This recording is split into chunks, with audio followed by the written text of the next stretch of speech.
ठीक है, तो यहाँ हम सीखेंगे force on a current carrying conductor in a magnetic field.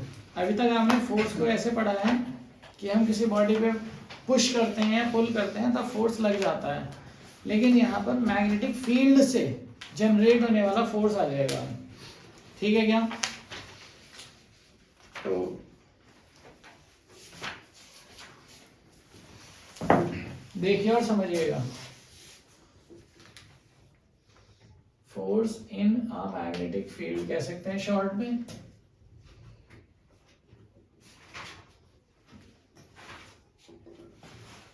मान लेते हैं कि ये है कोई नॉर्थ पोल और ये है कोई साउथ पोल। ये किसी एक मैग्नेट से, मैग्नेट के पोल्स हैं, मतलब एक पूरा मैग्नेट ही है ये, यू शेप वाला हॉर्सशू मैग्नेट है। और इस मैग्नेट का मतलब हुआ मैग्नेटिक फील्ड नॉर्थ से साउथ की तरफ इधर को लग रहा है। अब अगर आपने इस मैग्नेटिक फील्ड में एक वायर रख दिया और वायर का कनेक्शन आपने कर दिया बैटरी के साथ, ये बैटरी के साथ, और एक रियोस्टेट लगा देते हैं वेरी करने के लिए, और ये हो गया, यहां से एक स्विच लगा देते हैं। तब क्या होगा, जैसे ही आप स्विच ऑन करेंगे इसमें करंट फ्लो करना स्टार्ट करेगा, तुरंत ये वायर डिफ्लेक्ट हो जाता है एक तरफ को। ऐसा ऑब्जर्व हुआ हमें, समझ में आई बात? फिर क्या किया इन्होंने, स्विच ऑफ कर दिया। स्विच ऑफ करने पर करंट का फ्लो होना बंद हो गया, तो वायर अपनी जगह पे आके रेस्ट कर गया, कोई प्रॉब्लम नहीं थी। फिर इन्होंने क्या किया, पोलैरिटीज बदल दी, बैटरी की पोलैरिटीज। उससे क्या होगा, करंट की डायरेक्शन चेंज हो जाएगी। अब करंट इधर से जा रहा है, ये वाला टर्मिनल है ए, ये वाला टर्मिनल है बी। तब ऑब्जर्वेशन ये हुआ कि पहले जिधर को डिफ्लेक्ट हो रहा था अब उसके जस्ट अपोजिट साइड में, डायरेक्शन में डिफ्लेक्ट हो रहा है। इसका मीनिंग ये तो पता चल गया। क्या पता चला, बताओ, आप बताओ। ये क्या है, current carrying conductor placed in a magnetic field. तो हम यहां से रिजल्ट बनाएंगे, current carrying conductor when placed in a magnetic field।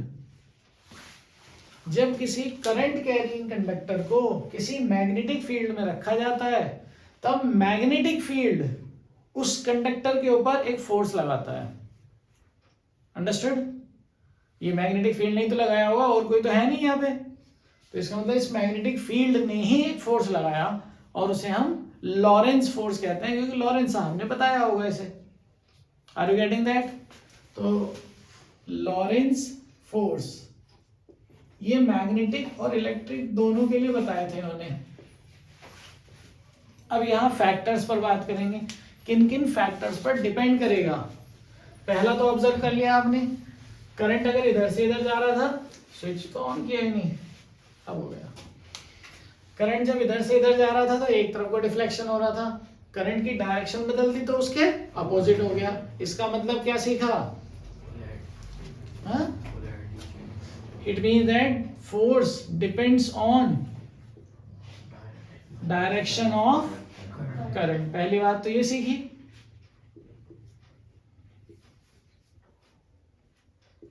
Clear हो गया? फिर ये रियोस्टेट जो लगा रखा था, यहां से करंट के मैग्नीट्यूड को बढ़ाकर देखा, करंट के मैग्नीट्यूड को।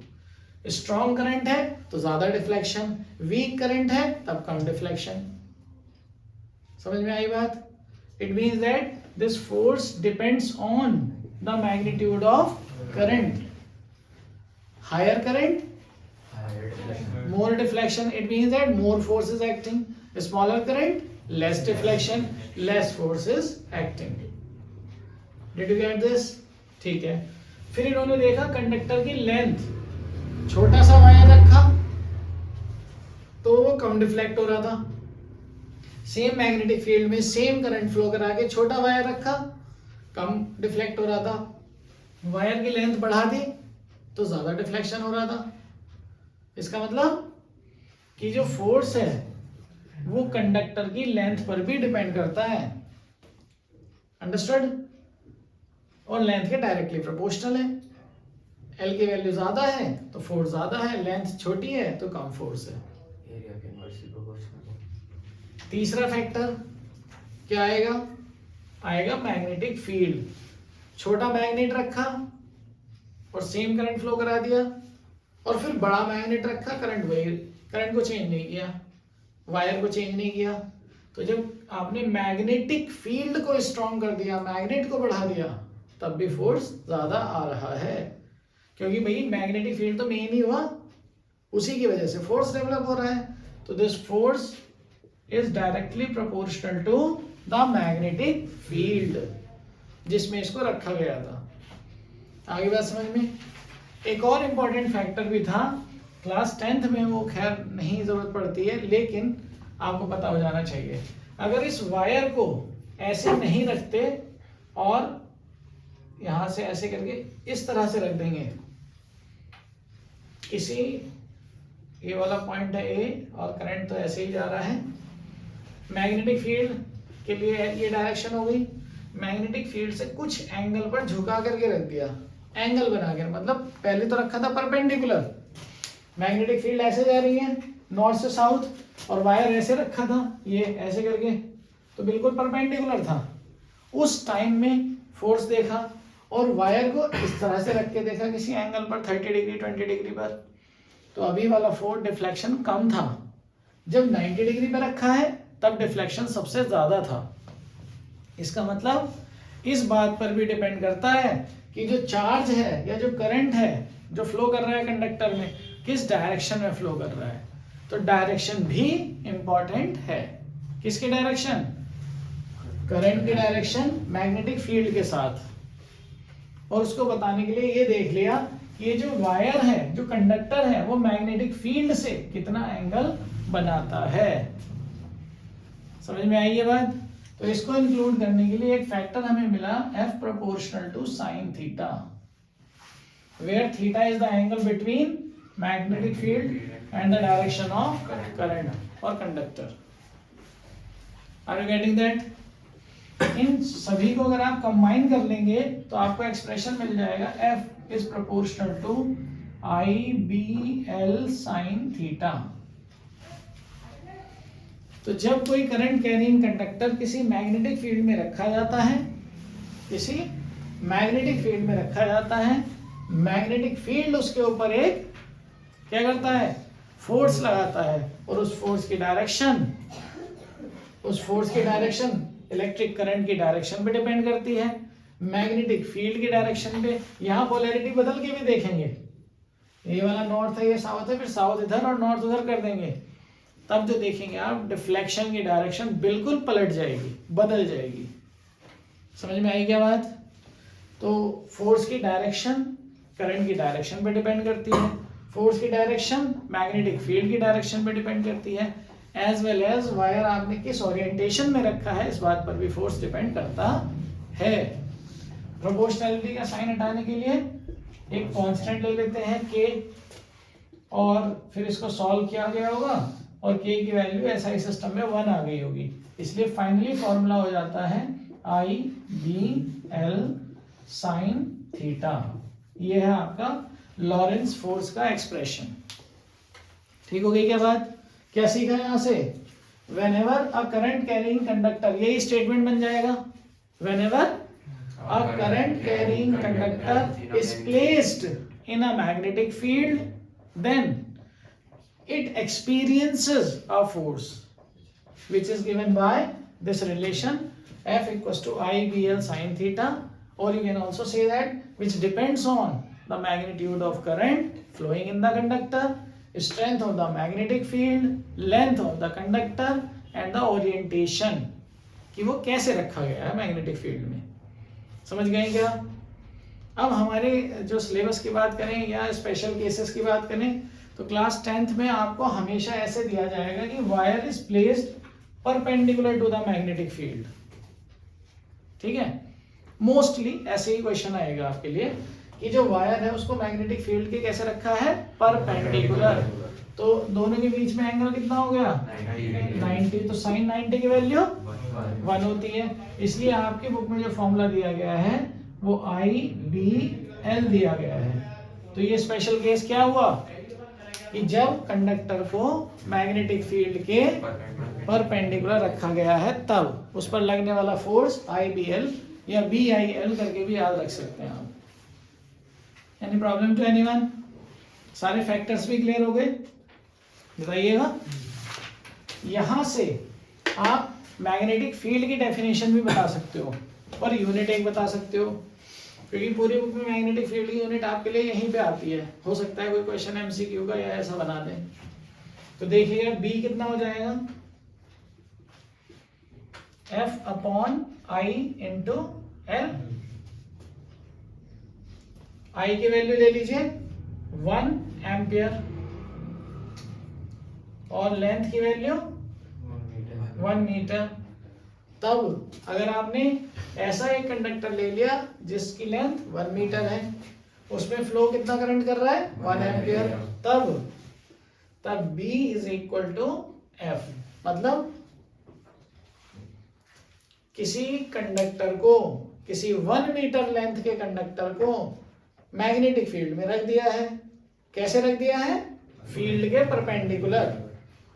और उसमें हमने यहां पर हम क्या करेंगे, हम लगा देंगे एक एमीटर, रास्ते में एमीटर लगा देंगे जिससे मेजर कर लेंगे करंट कितना फ्लो कर रहा है।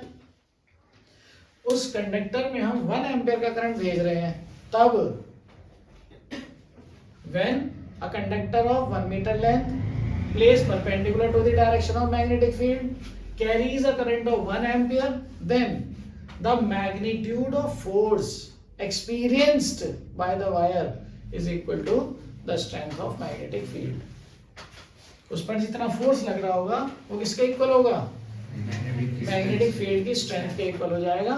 इस तरह से आप पता लगा लेंगे कि what is the value of magnetic field strength. Are you getting that? देखिएगा यूनिट बना लेते हैं। फोर्स की यूनिट ऐसा यूनिट, फोर्स की ऐसा यूनिट न्यूटन, करंट की ऐसा यूनिट एम्पियर और लेंथ की ऐसा यूनिट, इसलिए मैग्नेटिक फील्ड की ऐसा यूनिट न्यूटन पर एम्पियर पर मीटर। इसको ऐसे लिखा जाता है A इनवर्स और मीटर इनवर्स। कोई दिक्कत? कॉमन नेम, इनका कॉमन नेम है Tesla, denoted by capital T। 1 Tesla magnetic field कितनी हुई? 1 न्यूटन पर एम्पियर पर मीटर के इक्वल हो जाएगी। हाँ जी, magnetic field B, magnetic field का सिंबल है B और B की एक यूनिट ये आ गई, एक दूसरी यूनिट ये आ गई और एक यूनिट और होती है, 3 यूनिट्स होती हैं जो आप याद रख सकते हो, that is weber per metre square. ये वेबर एक दूसरे फिजिसिस्ट हैं, उनके नाम पर वेबर पर मीटर स्क्वायर। ठीक है, तो 3 यूनिट्स। ये MCQ अच्छा बन सकता है। MCQ में 4 ऑप्शन होते हैं, तो 1 2 3 तो ये दे दिए, एक कुछ और लिख देंगे which of the following is not a unit of magnetic field. तो ये तीनों पता रहेंगे, दूसरा जो चौथा जो भी आएगा वो टिक कर देंगे अगर ऐसा क्वेश्चन बनता है तो। क्लियर है इतनी बात? बताइए। अब जो फोर्स होता है ये किस तरह की क्वांटिटी है ये बताएंगे। किस तरह की मतलब स्केलर है या वेक्टर है? बहुत ही गलत जवाब आपने दिया है। क्या होती है स्केलर क्वांटिटीज और वेक्टर क्वांटिटीज? मैग्नीट्यूड और डायरेक्शन दोनों लानी पड़ती है। यस, ऐसी क्वांटिटीज जिनमें मैग्नीट्यूड भी होता है और डायरेक्शन भी बतानी पड़ती है। कोई एग्जांपल दीजिएगा वेक्टर क्वांटिटी का। वेलोसिटी और कोई एक्सेलरेशन, डिस्प्लेसमेंट, ये खुद फोर्स और moment of force. First chapter ही पढ़ा है, moment of force is a vector quantity, work is a scalar quantity. And what else? Linear momentum. ठीक है, ऐसे बहुत सारी क्वांटिटीज हैं, क्लास 9th में था ये। फिलहाल तो जब ये फोर्स वेक्टर क्वांटिटी है और वेक्टर क्वांटिटी इसको कंप्लीटली एक्सप्लेन करने के लिए मैग्नीट्यूड और डायरेक्शन दोनों ही चाहिए। मैग्नीट्यूड तो आप यहाँ से निकाल लेंगे, आपको आई बी एल और साइन थीटा चाहिए होगा, बल्कि थीटा भी 90 दे रहे हैं तो आई बी एल ही चाहिए होंगे। डायरेक्शन का कैसे पता चलेगा? अभी हमने ये नहीं बताया आपको कि किधर को डिफ्लेक्ट होगा, हमने जानबूझ के नहीं बताया था।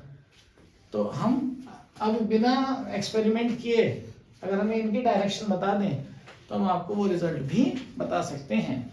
Are you getting that? तो उसके लिए हम बात करेंगे, एक रूल है जिसको कहते हैं Fleming's left hand rule to find the direction of force acting on a current carrying conductor placed in a magnetic field.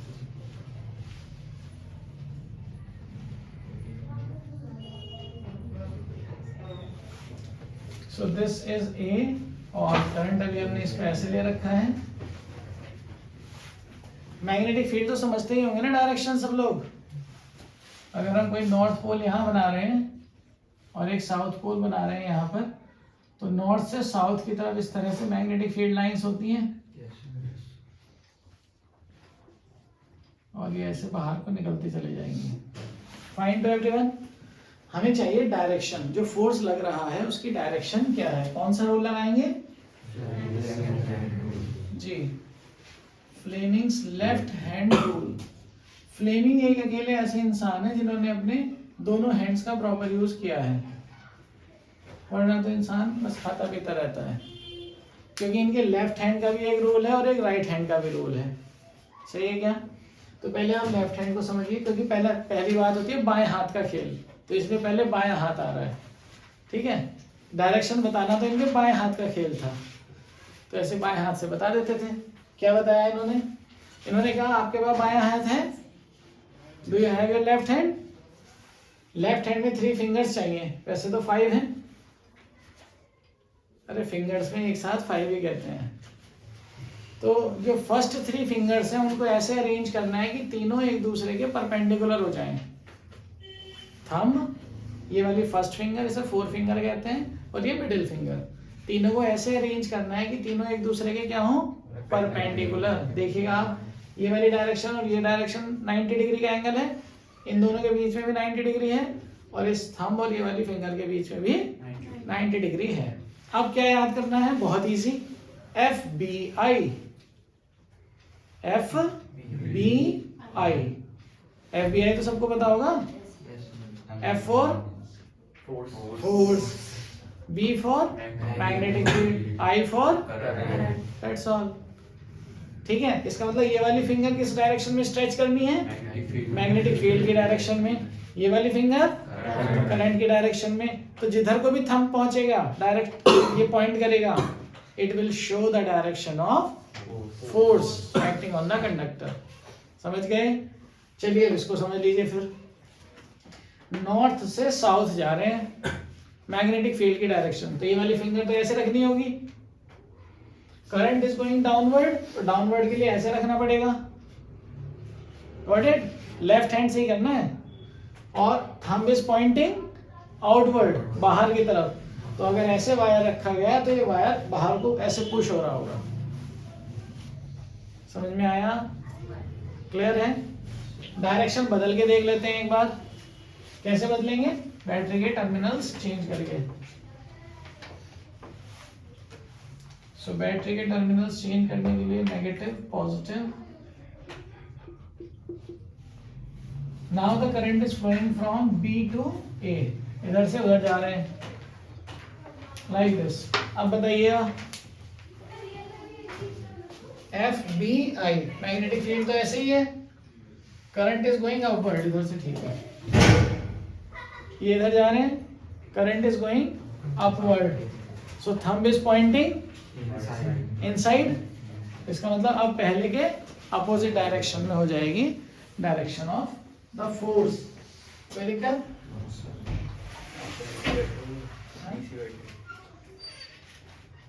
DC नहीं, बिल्कुल कर सकते हैं। किसी के घर पर कोई टॉय कार में लगी हो बैटरी तो ले आएंगे। बैटरी की जरूरत नहीं है, वो सेल से भी हो जाएगा, सेल। तो अरेंज करना पड़ेगा ना, करेंगे फिर। आप लोग ले आना, नहीं सामान कलेक्ट करके कल ही कर लेंगे। मैग्नेट यहाँ है, लेकिन वो एक मैग्नेट नहीं है ना, वो अलग अलग मैग्नेट्स हैं, तो फिर भी कोशिश करेंगे। समझ में आ गया ये? अब इसका स्टेटमेंट याद करना है हमें। कैसे होगा? If we stretch our left hand thumb and its nearby two fingers in such a way that all the three are mutually perpendicular, mutually तीनों एक दूसरे के साथ भी देखना है ना, all the three are mutually perpendicular to each other and forefinger is stretched in the direction of magnetic field, middle finger is stretched in the direction of current flowing in the conductor, then thumb will show the direction of force acting on the conductor. समझ गए? एक बार हिंदी में समझ लेंगे। अगर हम अपने left hand के थंब और उसके पास वाली दो फिंगर्स को इस तरह से स्ट्रेच करें कि वो तीनों एक दूसरे के परपेंडिकुलर हों, और पहले वाली फिंगर को मैग्नेटिक फील्ड की डायरेक्शन में, दूसरी वाली फिंगर को करंट की डायरेक्शन में स्ट्रेच करें, तब थंब उस पर कंडक्टर पर लगने वाले फोर्स की डायरेक्शन को बताता है। This is the Fleming's left hand rule and the force acting on a current carrying conductor. समझ में आया? क्लियर है? अब इसी से रिलेटेड हमारा नेक्स्ट टॉपिक आ जाएगा, simple DC motor. DC motor इसी कंसेप्ट पे वर्क करती है, इसीलिए पहले ये पढ़ाया गया है। तो कोई पूछेगा what is the principle of DC motor, तो क्या बताएंगे? फ्लेमिंग्स लेफ्ट हैंड रूल नहीं है प्रिंसिपल, ये तो डायरेक्शन को बता रहा था। प्रिंसिपल ये है कि whenever a current carrying conductor is placed in a magnetic field, magnetic field applies a force on the conductor. This is the principle. Clear है के बाद? अच्छा ये बताइए, डीसी मोटर क्यों नाम है इसका डीसी? क्योंकि ये डायरेक्ट करंट से ही चलेगा, ठीक है? और ये कहाँ देखने को मिलेंगे आपको? ये आपको बहुत सारे जो डीसी मतलब जिनमें सेल लगते होंगे, रिमोट से चलती होंगी ऐसी चीजें, और उनमें मोटर मतलब कोई घूमने वाला पार्ट हो, जैसे बहुत छोटे छोटे पंखे आते हैं ना, मेले में जाएंगे तो मिल जाते हैं, बटन दबाया और फिर वो घूमने लग जाता है। टॉयज भी होते हैं, टॉय कार्स वगैरह होती हैं, उनमें जो मोटर है, कोई रोटेटिंग पार्ट अगर है, हेलीकॉप्टर आ रहे हैं, या उनके जो व्हील्स हैं वो भी मोटर से चल रहे हैं, तो उनमें अंदर एक मोटर कनेक्टेड होगी, ठीक है ना? तो मोटर का मतलब रोटेशन होगा उसमें, ठीक हो गया? तो पहला पार्ट आ जाता है इसमें कि इसका फंक्शन क्या है, क्या काम करती है मोटर। मोटर एक ऐसी डिवाइस है जो इलेक्ट्रिकल एनर्जी को मैकेनिकल एनर्जी में कन्वर्ट करती है। आप इसको बैटरी से या सेल से एनर्जी ही तो देंगे, बताइए। और फिर हमें क्या मिल जाएगा? मोशन। मोशन का मतलब मैकेनिकल एनर्जी। पंखा होगा तो पंखा घूम जाएगा, गाड़ी के व्हील्स चल रहे होंगे, घूम रहे होंगे, ये आ जाएगा। So its main function is to convert electrical energy to mechanical energy. And what is the principle? When a current carrying conductor is placed in a magnetic field, it experiences a force due to the magnetic field, and this force is given by the relation F equals to I BL sin theta. Understood? तो यहाँ पर हम पहले लिख देते हैं electrical energy to mechanical energy. ये इनका वर्क हो गया। प्रिंसिपल क्या हो गया? Force acting on a current carrying conductor,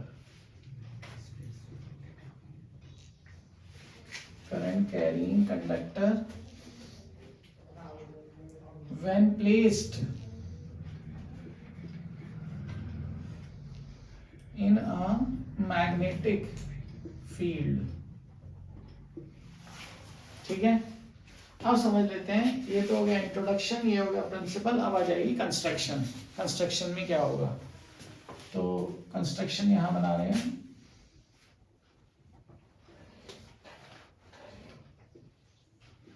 for construction हमारे पास होना चाहिए मैग्नेटिक फील्ड का सोर्स। उसके लिए आप एक स्ट्रॉन्ग मैग्नेट ले लेंगे और इस मैग्नेटिक फील्ड में अब आप रख देंगे एक कॉइल। कॉइल क्या होती है, ये एक रेक्टेंगुलर शेप का फ्रेम बनाएंगे, रेक्टेंगल शेप का फ्रेम। उसके ऊपर कॉपर के वायर्स को वाइंड कर देंगे। जरूरी नहीं है रेक्टेंगल ही बनाया जाए, ये किसी भी शेप का हो सकता है। रेक्टेंगल से हमें समझना इजी हो जाएगा। क्लियर है इतनी बात। एक फ्रेम के ऊपर, ये रहा फ्रेम, और इसके ऊपर वायर्स को वाइंड अप करके हमने क्या बना दिया, कॉइल बना दी। और इस कॉइल को आर्मेचर कहते हैं। क्या कहते हैं, ARMATURE। ABCD नेम हो गए इस कॉइल के। ये जो फ्रेम होगा ये एक एक्सल के ऊपर, रॉड के ऊपर अटैच किया हुआ होगा, और वो रॉड जैसे यहाँ से यहाँ तक दिखाई दे रही होगी आपको बाहर। अगर आप कभी छत में पंखा देखते हैं, अगर इसका कैप नीचे से हटा दिया जाए तो आपको वो रोटर इसका दिखता होगा, साथ घूमता हुआ रोटर। मोटर कभी खुली हुई देखी हो, अगर एक तरफ से एक्सल घूमता रहता है जहाँ उसका ब्लेड लगे होते हैं, तो वही शाफ्ट होता है, उसे कहते हैं शाफ्ट। ठीक है, ये रोटर मान लीजिए आप, ये ऐसे घूम रहा है, इसी के ऊपर ये जो कॉइल है वो भी घूमेगी, ये अटैच्ड है इससे। अंडरस्टूड, इतनी बात क्लियर हो गई है। ठीक है, अब इसके बाद यहाँ से और यहाँ पर हमने एक रिंग, एक ऐसा रिंग था मेटल का रिंग, उसे बीच में से काट दिया। आधा रिंग ये आ गया, आधा रिंग उधर लगा दिया, तो ये कहलाते हैं स्प्लिट रिंग। एक रिंग को क्या कर दिया, स्प्लिट कर दिया 2 पार्ट्स में। तो these are split rings. Name हो गया S1 एंड S2। इनके साथ में कार्बन के बने हुए ब्रश, इनको ब्रश कहते हैं। सॉलिड पीस होता है, जैसे इरेजर होती है, कार्बन का सॉलिड होता है, देखने में ऐसा लगेगा, ब्लैक कलर का बिल्कुल। ठीक है, कभी किसी का मिक्सर जूसर ग्राइंडर खराब हुआ है तो अगर रिपेयर कराएंगे उसे और उसमें कुछ ब्लैकिश पार्ट निकलता हो, धुआं ऐसा निकलता हो, या कुछ कार्बन, मतलब जैसे इरेज करते हैं इरेजर से तो रबर के कुछ पीसेस से निकल जाते हैं ना इरेजर में, ऐसे कार्बन के ब्रशेज अगर कभी ऐसे कोई जूसर मिक्सर ग्राइंडर खराब हो जाए तो उसमें ऐसे ब्लैक ब्लैक कुछ पार्टिकल से आ जाएं, तो उसमें इसका मतलब आपके जो ये ब्रशेज होते हैं वो घिस जाते हैं, तो इनको फिर नया लगाना पड़ता है। उसकी वजह से ब्लैक ब्लैक रेसिड्यूस आ जाने लग जाता है। ठीक है, तो ये कार्बन ब्रशेज हैं, इसका नाम है B1, इसका नेम है B2। 2 कार्बन के ब्रशेज आ गए ये। और फिर इनके साथ में क्या करना है, एक बैटरी, क्योंकि इलेक्ट्रिक करंट तो सप्लाई करना ही है, और बैटरी के साथ में आप चाहते हैं तो रियोस्टैट या फिर कोई आप क्या कर सकते हैं, रेजिस्टेंस लगा देंगे। अंडरस्टूड इतनी बात। यहाँ से ये हो गया जी, ये कंस्ट्रक्शन कंप्लीट हो गया। किसी पार्ट में कोई डाउट है, ठीक हो गया। अब देखिएगा, यहाँ हमने कर दिया स्विच ऑन। स्विच ऑन करते ही अब हम वर्किंग पर आ गए। वर्किंग पर यहाँ से करंट इधर जाएगा, इधर जाएगा, यहाँ से होते हुए यहाँ चला जाएगा, फिर यहाँ जाएगा, यहाँ से होते हुए इधर, यहाँ से वापस, और ऐसे चलता रहेगा। क्या होने वाला है, ये जो A से B वाला पार्ट है इसमें करंट फ्लो कर रहा है। अब आप इस बात को ऐसे समझ लीजिए, जैसे ये है हमारे पास आर्मेचर कॉइल है ये, और ये हो गया इसका शाफ्ट, जिसके ऊपर ये ऐसे करके घूम जाएगा ऐसे। सही है। तो ऐसे कॉइल रखी होगी, ये इधर वाली वॉल नॉर्थ पोल है और इधर वाली वॉल साउथ पोल, तो मैग्नेटिक फील्ड में रखा हुआ है ये। अब यहाँ से जैसे ही करंट एंटर करेगा ए से बी, ये वाला ए टर्मिनल है, ये बी, ए से बी यहाँ अंदर जाएगा current, this is a magnetic field. Current यहाँ से इधर को जा रहा है, तो इस पे फोर्स लगेगा क्या? Whenever a current carrying conductor is placed in a magnetic field, it experiences a force. तो ये जो यहाँ से यहाँ ऐसे करके जा रहा है, इसके ऊपर लगेगा फोर्स। फोर्स की डायरेक्शन ढूंढो, Fleming's left hand rule. Magnetic field तो इधर को है और करंट इधर को जा रहा है, तो ये आ गया थंब डाउनवर्ड। आई बात समझ में? तो इस पर जो फोर्स लगेगा वो कैसे लग जाएगा? डाउनवर्ड, एफ मैग्नीट्यूड का। अब यहाँ इस वाले आर्म को समझिएगा, दिस आर्म, दिस वन, इसमें करंट इधर जा रहा है, मैग्नेटिक फील्ड भी इधर को ही है, तो मैग्नेटिक फील्ड और करंट के बीच में एंगल कितना हुआ? 0। और फोर्स के फॉर्मूले में साइन थीटा आता है, थीटा की वैल्यू 0 है, साइन 0 0, इसका मतलब इस वाली ब्रांच पर कोई फोर्स नहीं लगेगा। अब इधर आ जाते हैं इस पर, इसमें करंट यहां से इधर जा रहा है, मैग्नेटिक फील्ड ऐसे ही है, तो ये हो जाएगी स्ट्रक्चर अपवर्ड। इसका मीनिंग ये हुआ कि इस वाले पार्ट पर फोर्स लगेगा अपवर्ड। अंडरस्टूड? और फिर इधर आ जाएंगे तो ये फिर से parallel to the magnetic field है, कोई फोर्स नहीं लगेगा। समझ गए आप? अब देखें, इस वाले आर्म पर ऐसे करके डाउनवर्ड अंदर को फोर्स आ गया और इस वाले आर्म पर अपवर्ड। ये समझ में आता है? तो आपको ये दिख रहा होगा कि इस वाली आर्म पर इनसाइड और इस वाली आर्म पर आउटसाइड, तब क्या होगा?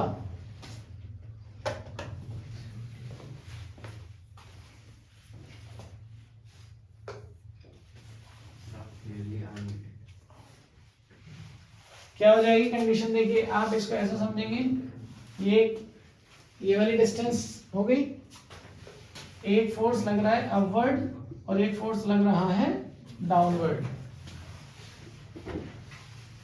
Whenever two equal, opposite and parallel forces act on a body, they form a couple of force। और ये इसको इधर और ये इसको इधर रोटेट करने की कोशिश करेंगे, and if it is free to rotate, ये घूमना स्टार्ट कर देगी और फिर मोटर चल जाती है। समझ में आ गई बात? बिल्कुल क्लियर है? अच्छा, ये बात कैसे पता चली कि दोनों फोर्सेस इक्वल हैं? अपोजिट तो दिखाई दे रहे हैं, पैरेलल भी दिखाई दे रहे हैं, इक्वल कैसे हैं? क्योंकि IBL है तो परपेंडिकुलर रखे हुए, हमने तो ऐसे परपेंडिकुलर रखा है ना, मैग्नेटिक फील्ड लाइन ऐसे जा रही है और ये बिल्कुल ऐसे करके परपेंडिकुलर हो गया, तो हमने ऐसे टिल्टेड करके नहीं रखा है वरना कम हो जाएगा फोर्स। आई करंट दोनों में सेम जा रहा है, यहाँ से जो करंट जा रहा है वही इधर आ रहा है, सेम है, मैग्नेटिक फील्ड भी दोनों का सेम है, लेंथ भी दोनों की सेम है, इसलिए दोनों फोर्सेस इक्वल, अपोजिट और पैरेलल हैं, और ये मिलकर के क्या बना देंगे? Couple of force. और फिर ये कपल ऑफ फोर्स मोटर को घुमा देगा, रोटेट कर देगा, मोटर चलनी स्टार्ट हो जाएगी। ये हो गई वर्किंग। बिल्कुल प्रॉपर समझ में आया? Introduction, principle, construction, working. ठीक है। अब हम मोटर की एफिशिएंसी बढ़ाना चाहते हैं, मोटर को और ज्यादा एफिशिएंट बनाना चाहते हैं और उसको तेज चलाना चाहते हैं, स्पीड को बढ़ाना चाहते हैं हम। तो स्पीड बढ़ाने के लिए हमारे पास क्या फैक्टर्स आ जाएंगे? बिल्कुल सही बात है, मैग्नेटिक फील्ड बढ़ा सकते हैं, करंट बढ़ा सकते हैं, लेंथ तो नहीं बहुत ज्यादा बढ़ा सकते, लेकिन फिर भी आपने कभी ऑब्जर्व किया हो, टॉय कार में इतनी छोटी सी मोटर आती है, बड़ी मशीन्स जो होती हैं, जैसे आटा चक्की पे कभी मोटर देखी हो तो वो इतनी बड़ी मोटर होती है, जहां ज्यादा स्ट्रेंथ चाहिए, ज्यादा फोर्स चाहिए, तो आप लेंथ भी बढ़ाओगे, मैग्नेटिक फील्ड तो बढ़ेगा ही बढ़ेगा, करंट भी ज्यादा चाहिए उसे, लेकिन आप लेंथ भी बढ़ा दोगे साइज बढ़ जाता है, तो वैसे भी कर सकते हैं, लेकिन बहुत ज़्यादा बड़ी मोटर तो नहीं बना सकते। तो उसके लिए हम क्या करेंगे, नंबर ऑफ टर्न्स बढ़ा देंगे। इसके ऊपर जो वायर को वाइंड अप किया है, एक बार अगर वायर घूम रहा है तो मतलब करंट एक ही बार जा रहा है, और अगर n नंबर ऑफ टाइम्स इसमें करंट जाएगा तो उतनी ज़्यादा फोर्सेस अप्लाई हो जाएंगे। समझ में आती है इतनी बात? तो आपके पास फर्स्ट फैक्टर आ गया स्पीड को इंक्रीज करने के लिए। First factor is magnetic field.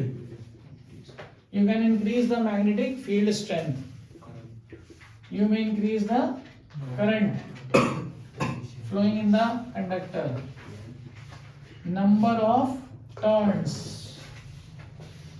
in the coil, और क्या कर सकते हैं, ये जो यहाँ पर फ्रेम रखा हुआ था ना, ये खाली था, होलो था, इसके अंदर सॉफ्ट आयरन की कोर का मतलब होता है पीस ऑफ सॉफ्ट आयरन रख दीजिएगा। It is having high magnetic permeability, जिसकी वजह से मैग्नेटिक प्रॉपर्टीज इंप्रूव हो जाती हैं और मैग्नेटिक फील्ड का इफेक्ट और बढ़ जाता है, एनर्जी के लॉसेस कम हो जाते हैं। कोई दिक्कत बताओ? समझ पा रहे हैं हम? अच्छा ठीक है। अब यहाँ से थोड़ा सा वर्किंग को और अगर हम ठीक से समझें तो देखिए क्या हो रहा होगा इसके साथ। कैसे हमें ये तो पता चल गया कि कॉइल पे दोनों टॉर्क लगे और ये घूम रहा है, तो पहले ये इस तरह से है, इस पर फोर्स लगा डाउनवर्ड, इस पर फोर्स लगा अपवर्ड, तो ये कॉइल ऐसे घूम जाएगी ऐसे करके। जब ये ऐसे घूम जाएगी तो ये वाला पार्ट इससे अटैच है, ये भी घूम जाएंगे। घूमने के बाद ये जो स्प्लिट रिंग्स है ना, ये खाली रिंग घूम रहे हैं, वरना ये तो पूरा वायर लपेट जाता। Are you getting that?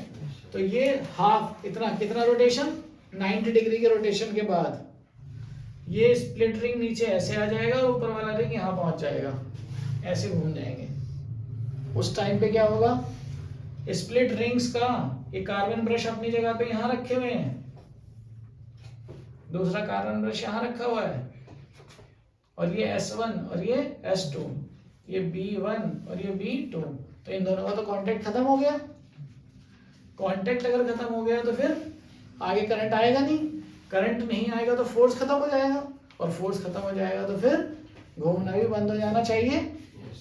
लेकिन होगा क्या बंद हो जाएगी मोटर? नहीं होगी। क्यों नहीं होगी? इनर्शिया।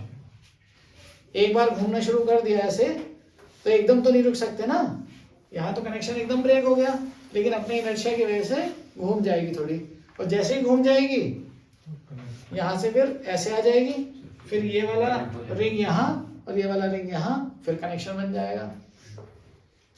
इस तरह से कंटिन्यूअसली फ्लो होता रहता है। सर इस वजह से फैन डायरेक्ट वर्क नहीं होता, थोड़ा टाइम लेता। यस, वो इनर्शिया की वजह से है। Are you getting? तो ये हो गया आपकी वर्किंग का पूरा एक्सप्लेनेशन। अच्छा, ये जो डिफ्लेक्टिंग कपल है, जो कपल ऑफ फोर्स इसके ऊपर लग रहा है, ये मैक्सिमम कब होगा?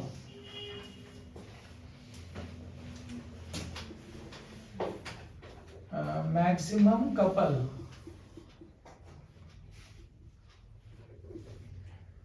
ऑफ फोर्स, जो कपल ऑफ फोर्स है वो मैक्सिमम कब होगा? जब F = IBL sin थीटा, जब साइन थीटा की वैल्यू 90 होगी तब, ठीक है। और साइन थीटा की वैल्यू 90 कब होती है, ये बात अभी हम समझ लेंगे।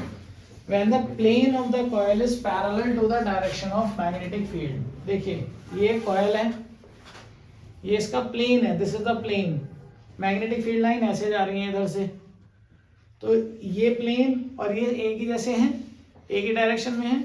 अगर ऐसे रखेंगे तो क्या हो जाएगा? परपेंडिकुलर हो जाएगा मैग्नेटिक फील्ड के। समझ में आई बात? तो जब कॉइल का प्लेन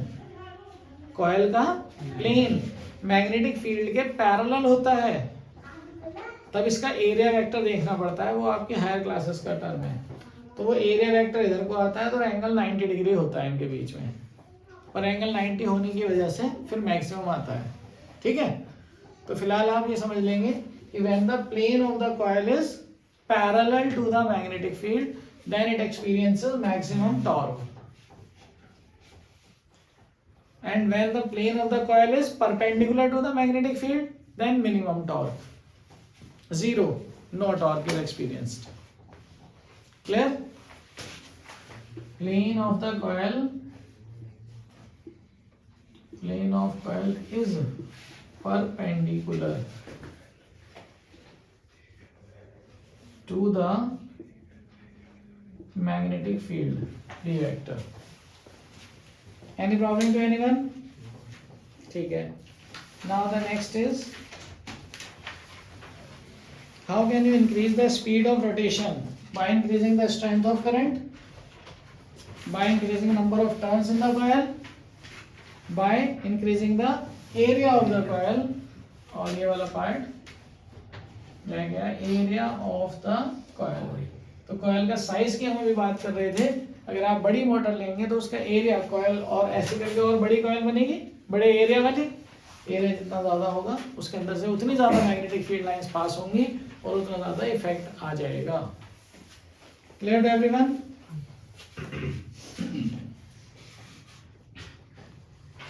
नाउ यहाँ पर एक चीज और आ जाती है, function of split ring.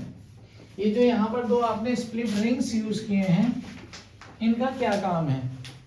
And this is very important question पूरे टॉपिक में से, सबसे ज्यादा इंपॉर्टेंट क्वेश्चन। या तो इसका प्रिंसिपल है और या फिर ये हो गया। तो स्प्लिट रिंग्स जो हैं, SPLIT, स्प्लिट रिंग्स को हम कहते हैं commutator.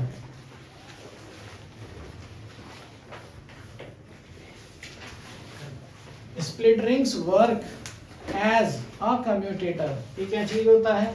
Commutator is a device which is used to change the direction of current, which is used to change the direction of current in any circuit, उसे commutator कहा जाता है। देखिएगा इनकी हेल्प से, जैसे हमने यहाँ से बात की, आपने इसको ऐसे रोटेट कर दिया तो ये S1 यहाँ पर है और S2 यहाँ पर है। बिगिनिंग में घूमने के बाद, हाफ साइकिल घूमने के बाद फिर इधर S2 आ जाएगा या नहीं आएगा यहाँ पे, है ना? अभी ऐसे करके इसके साथ S1 अटैच है, ये ऐसे घूमेगी कॉइल, ऐसे आ गया, फिर और घुमा देंगे तो इधर आ जाएगा। तो जो S1 वाला था वो इधर पहुंच गया, ऐसे ही जो ऊपर S2 वाला था वो इधर आ गया। तो S1 और S2 दोनों हाफ साइकिल के बाद चेंज हो जाते हैं। करंट पहले जा रहा था A से B, किसके थ्रू? S1 के थ्रू। बाद में घूमने के बाद C से D इधर आया था और इधर से फिर जाएगा D से C। हाफ साइकिल के बाद घूमेंगे या नहीं घूमेंगे? नहीं देख पा रहे? देखो इसका नाम लिख देते हैं A और इसका नेम B है, इसका नेम है C और इसका नेम है D। करंट पहले के इधर जा रहा है, A से B जा रहा है ना, और उधर C से D जा रहा है। अब हाफ साइकिल घूमने के बाद, हाफ रोटेशन के बाद क्या होगा? ये ऐसे है, फिर इसको यहां से ऐसे घुमा दिया और फिर इधर आ जाएगा। सही है? करंट बैटरी से तो पॉजिटिव टर्मिनल से इधर ही जाएगा ना, तो ये कौन सा टर्मिनल है? D से किधर को जाएगा? C। और पहले हाफ साइकिल में C से D। तो स्प्लिट रिंग्स हेल्प कर रहे हैं करंट की डायरेक्शन को बदलने के लिए, यही इनका रोल है एज अ कम्यूटेटर। क्लियर होगी बात? ये एग्जाम में पूछा जाता है। So the current through the coil has to be reversed and this is achieved by S1 and S2 rings which reverses the direction of current in the coil. तो आप क्या कह देंगे? Split rings reverses the direction of current, the direction of current in the coil। इसकी video record करें और उसे बहुत स्पीड स्लो कर दें तो ये थोड़ा रुक रुक के चलता हुआ दिखेगा। बिल्कुल देख सकता है अगर उतना अच्छा कैमरा होगा आपके पास। Transformation of energy in DC motor. तो एनर्जी का ट्रांसफॉर्मेशन सबसे पहले हमने पढ़ लिया था। ये टॉपिक हमारा कंप्लीट हो गया है, कोई डाउट है? ठीक है। सो